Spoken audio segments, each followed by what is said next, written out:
Hi guys, and welcome back to Nick's Home Renovation. I have had loads of progress at my 1955 house build. I have had the stud walls put in behind me by my carpenter. I've been insulating and plasterboarding them. I've been plasterboarding these ceilings behind me in the extension. Underneath the floor I'm standing on, I've put in underfloor heating, which I've got a time lapse of. The floor's then been screeded, which I have a time lapse of. So I have loads of cool things to show you as I go around. The first fix rewire is pretty much there. I probably have Emily's office and a little bit of the hallway to do, then the whole house is rewired, and the plumber's been here pulling loads and loads of pipes and getting things in as well, so plenty to show you. I'll start by the exciting space. So for those that haven't seen this video before, this is a single story ground extension here, and from where this pink board is, where this steel is, this way is a double story extension. This was one huge space last time you saw, and it's now been divided up into the rooms that it's going to be, apart from a little stud wall was going across there, but I'll say more in a bit. So I'll put some time-lapse footage off, but I have laid the underfloor heating myself. Really recommend that. It's a company called Rewire. I'll do a specific video on that another time.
down here is going to be where our kitchen is now. And what we're going to do is have a stud wall across here with 2 double doors in, with pocket doors that slide into the wall. And they're going to be the crystal look to match what will be these doors and windows which are going in next week. So we've got 1 window here, 1 window here, 1 window here, and patio doors here. And this will be our living room. It's actually a first world problem, but it's been quite difficult to know how to wire this room because it's so big. So I've gone for wall lights here. All in this stud work, there's the potential for wall lights. I've left cable in there. And again, wall lights here because the skylight takes up a lot of room here for a ceiling light. Potentially have a ceiling light over here. But yeah, quite difficult to plan. I think the eventual plan is to have some sort of TV built-in unit here. Maybe even a fireplace venting outwards. But we just want to get more of a feel for the place once all the stud work's in. You can see a little bit of what my work's been doing. So I've been insulating. So this bit hasn't been insulated yet because I've just been insulating as we've been boarding. We've got the 150mm up in there in the flat roof, and then this is my 50mm sound insulation, which I'll show you later, the packet, to show you which brand I've been using, the rock wall. This pink plasterboard goes over the steel. And then taking you back where I was going, we've now been planning the kitchen. So we're really excited about this now, as we have gone back and forth and we really like the layout now. So we're going to utilize the old edge of the house. So this is the old outer wall of the house, and this is the old inner wall of the back of the house. Then obviously this is our extension, and we thought we would utilize this space by having units in there so the wall is all perfectly flush, maybe coming out a little bit. So the wall down here runs all the way through, and then what we're thinking of having is 1 skinny unit in there, and then 1 big double unit in there with a coffee machine, tea, sort of like a big open larder with drawers at the bottom, those fancy ones you see on Instagram basically. Then another skinny one down the side, and then we're going to have a door into the utility here. Then what we're thinking in this space is the hob is going in the middle. That's going to be an induction hob down in the middle, and then we're going to have units either side, probably pan drawers, and then 1 more unit in the corner. And then we're thinking of no wall units at all to keep the space nice and open, because we're fortunate enough to have plenty of storage in this room. So we might do something with bespoke shelves with LEDs in, or something bespoke for the extractor, because we're going to need the extractor fan up here. So I've got cables here, here, here, and here. The potential for LED lighting, or just up and down lights, or wall lights, to give us a multitude of choices out here. And actually, what I forgot to mention was the scaffold's gone. So I will take you out there, even though it's just started pouring with rain. Sink in the middle here, dead center, 1 corner unit going into here. Then we have a dishwasher, oven, and then fridge on the end there. So it's going to be a really nice space, and we're planning on having an island going long ways here. So it'll probably be a bin cupboard in the middle, then a long pan drawer this way, and then reduced depth units here and here. So I've been planning on DIY kitchens, as you guys know, is my place to be. You can see my sketches always start out on a wall or on a bit of plasterboard like this, and then I use the DIY kitchens planner and then go from there.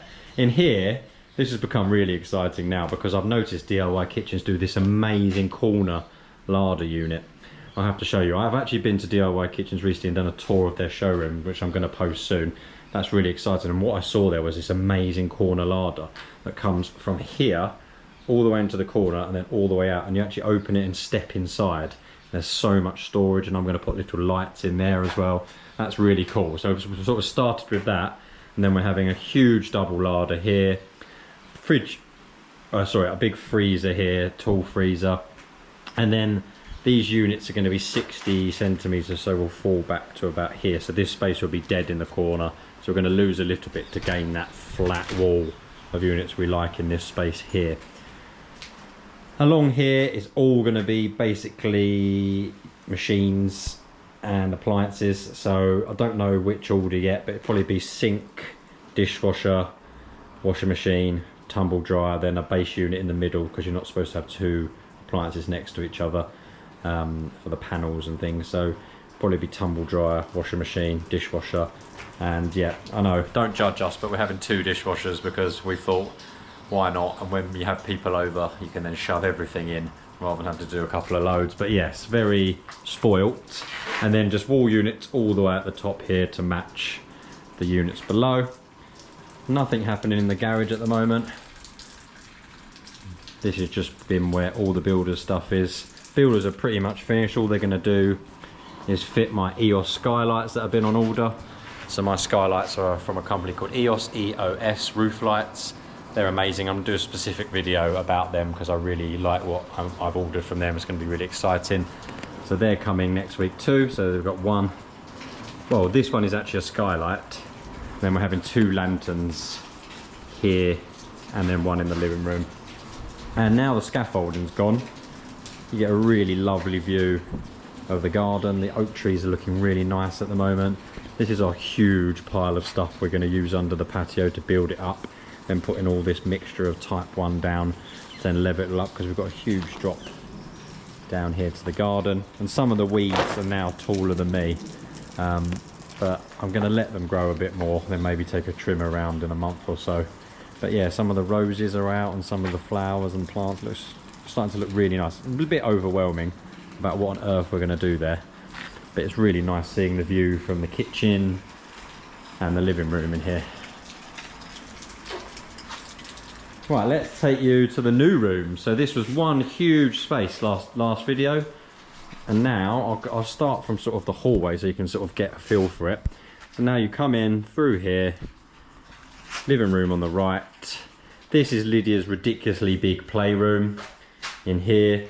And then this is going to be our little, we're calling it like a snug TV room, like a sort of a cozier room of an evening to watch TV. And we're thinking of having an L-shaped sofa in this corner, TV under the window or in the corner maybe.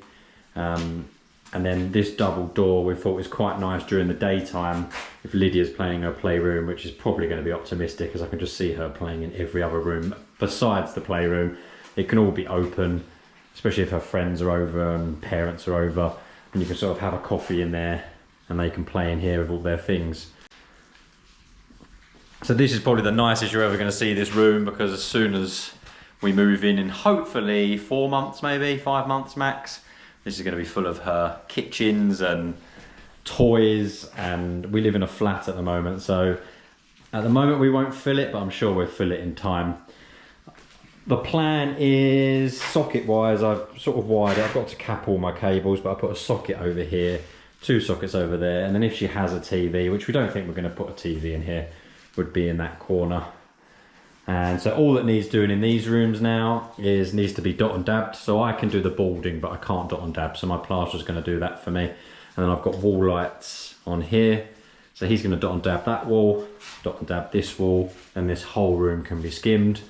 My carpenter, I've boarded all the ceilings and I've boarded all the walls. So a lot of progress has been made. And the same here, this needs to be dot and dabbed. This needs to be dot and dabbed. I can't put this ceiling on yet, unfortunately, because as you can see, this is all the plumber's pipes. So you've got a mountain of pipes because we've got the ensuite for bedroom 2 here, ensuite for the master bedroom here, and there's radiators and things and everything to go down, and then these are pipes running to our toilet and sink, which I'll show you upstairs as well. So these ceilings can't be boarded yet because we need to pressure test the pipe to make sure everything's okay. More stud work has been built here. I can't remember in the last video whether this was in or not, but this is all in now, and I really like the hallway. It's ridiculous to like the hallway this much, but it's such an open, lovely, welcoming hallway with the stairs now flipping this way. And we've got, basically, I'm sort of calling it almost like a boiler room or plant room almost, because this is where all my underfloor heating runs back to. So that was from Rewire. I really recommend using those. I'll put some more information on a separate video about that. I've got all my Cat 6 cables, so my Cat 6 cables for like my Sky, any sort of cameras, things like that. And I've now mounted my fuse board as well, because I'm getting an electric car next couple of days, so I can power it from here soon. And basically the tank's going to go in here as well, so the boiler's upstairs and the tank down here. So that's going to be almost like my plant room. This is going to be for our coats and shoes and things, and probably another disastrously messy room, so the door will always be closed. And then this is a very large downstairs toilet that we've actually got a temporary second-hand toilet in here for now. We had to bring this stud work out because, I don't know if you're going to see the light there, we've got to bring the downpipe down from the bathroom into here, and then it joins up in this corner. I don't know if the light will show you that, it looks very dark on camera. That's the waste in that corner there, which links up to the waste in there, which goes all the way out. I'm having underfloor heating in here, electric underfloor heating. We'll do a separate video on that too, because that's actually really inexpensive and something I can do myself for free. This is Emily's office, so more stud work has been put up. So that's the back of the new utility now, and this used to be the big living room, and it's now been split into a really generous office. We're basically planning these rooms for a multitude of uses just in case Emily doesn't use it as an office. But at the moment we're saying this is Emily's office, and I think we plan on having wall to ceiling units here, sort of shelves and cupboards. Emily's desk in the middle here with it returning here just down below. I'm booked Cat6 cables for the internet and things here. And then this is actually not a frosted window, but they delivered the wrong window frosted, but we've actually kept it for now. It also came with a big crack in it, so it doesn't matter. It can just be changed later down the date. And a radiator down here, but the plumber still got to bring his pipes in for here. Taking you upstairs.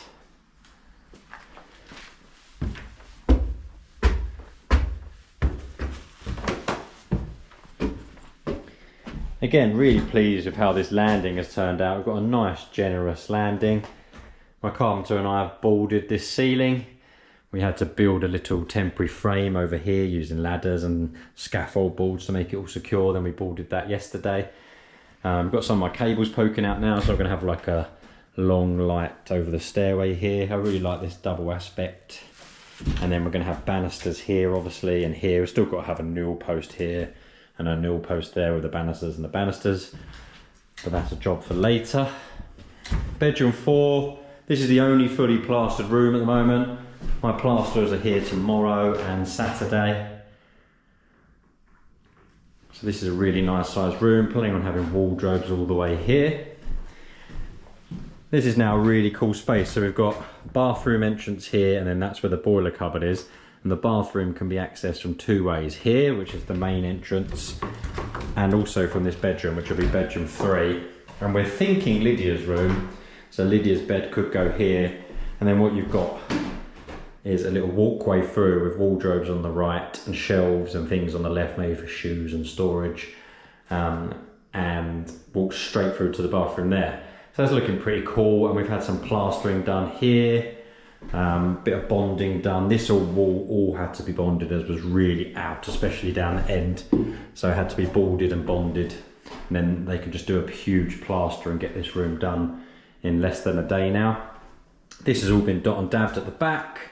I've plasterboarded all these walls. I haven't plasterboarded this one because, again, I'm having electric underfloor heating in here, and I'm going to take it back to this point here. So I want to leave that because you've got to have something that goes in the floor to it. And then this is the bathroom. So the plan now is to have a back to wall bath with maybe a semicircle. We were going to get a freestanding bath, but a lot of people, friends of ours, have said they're actually a bit of a pain and things get behind it and water gets behind it, gets quite dirty. So we're thinking of having a back to wall bath now with the fittings in here. That's why this has been chased out coming out of the wall. Got a little niche here for toiletry storage. And then looking back this way, we're going to have a shower here. Again, a niche for toiletry storage and the head coming out the wall here. And we're going to have the valves in this zone here. The reason we're not having the valves there is that it's quite nice to be able to turn them on, not get completely soaked, and then wait for it to warm up and then jump in. The toilet is going here. We really wanted it here, but unfortunately that is just the middle of the hallway and there's no way of getting the downpipe into that stack below, which is basically below there, without having boxing in. And I really dislike boxing in especially when you're doing everything from scratch like this. It's just completely unnecessary. So the toilet's going under the window, and it actually makes more sense with the sink there, because that means you can then have a mirror with an LED light and things above, which I've done here. Basically the walls you see that aren't boarded are for a specific reason. So the plumber's got to do the towel rail in there and the valves in there, which we need to buy, and then he can fit it for what we've bought. There's loads of work he's done under here that you won't be able to see, but he's got lots of his copper pipes, and he's got a few plastic pipes into this bit as well. And the boiler's going to be mounted on this wall here and just be our boiler cupboard. Some more walls have been plasterboarded here. Got the pink where the steel was. And now this room's basically ready to be dabbed as well. So this is bedroom 2 with an ensuite down the end. All these walls have now been boarded. This just needs to be dot and dabbed by my plasterer. And this room can all be completely plastered now, as the plumber doesn't need any access internally here, because the radiator is going on that wall, which can be accessed from here down below where I showed you in the ceiling before. These pipes are for our towel rail, which will be going here. These pipes are for our shower valves here and the head. And we're going to have a little niche back here as well. And then we're planning on having the sink, a toilet here under the window, and then the sink in the corner again with something above, if possible, like a mirror with LEDs and things. And then coming into our bedroom, so Emily and I's bedroom, the master bedroom, is nearly plastered. So this has now been dot and dabbed, and the rest of it's been plastered. So we're having our bed here, got the sockets either side, switch either side, and the light either side. And now the plasterer has dabbed this, he just needs to come back for a couple of hours and finish that wall and the internal window. This is our ensuite on the right, and then a dressing room on the left, which I keep calling our dressing room, but I'm convinced I'm not going to have anything in there. Shower is on the left, with the niche here. Probably going to have the valves again on the right so you can access them without getting soaked, and then the head can either come out the ceiling or the wall up there. And then we're having the sink in the middle here with a mirror here, and then in this corner back to wall under the window is the toilet again, and I think the towel rail's over there as well. So lots and lots and lots and lots of progress made. Really pleased with how it's going. We're all gung-ho at the moment. I'm doing as many days as I can. It's really good to have the electrics first fixed, nearly anyway. It feels like a big step, but I've got lots of videos to put on soon. So I want to mention more about the water underfloor heating that I've installed, because I thought that was really reasonable, and I did it myself, so that could save you guys some money. So I'll do that. I want to do a video on the electric underfloor heating as well, because that's quite good in smaller spaces. Like these en-suites are only, 1.2 meters wide by maybe in another floor area of 2 meters max, so maybe 1.2 by 1.5 or 2 meters. So I think that's something you guys could try at home as well. And then I've got lots of other things to talk about, including these cool security cameras that I've got and everything. So lots of videos coming. So everyone please subscribe in the bottom right hand corner. And I look forward to seeing you on the next one.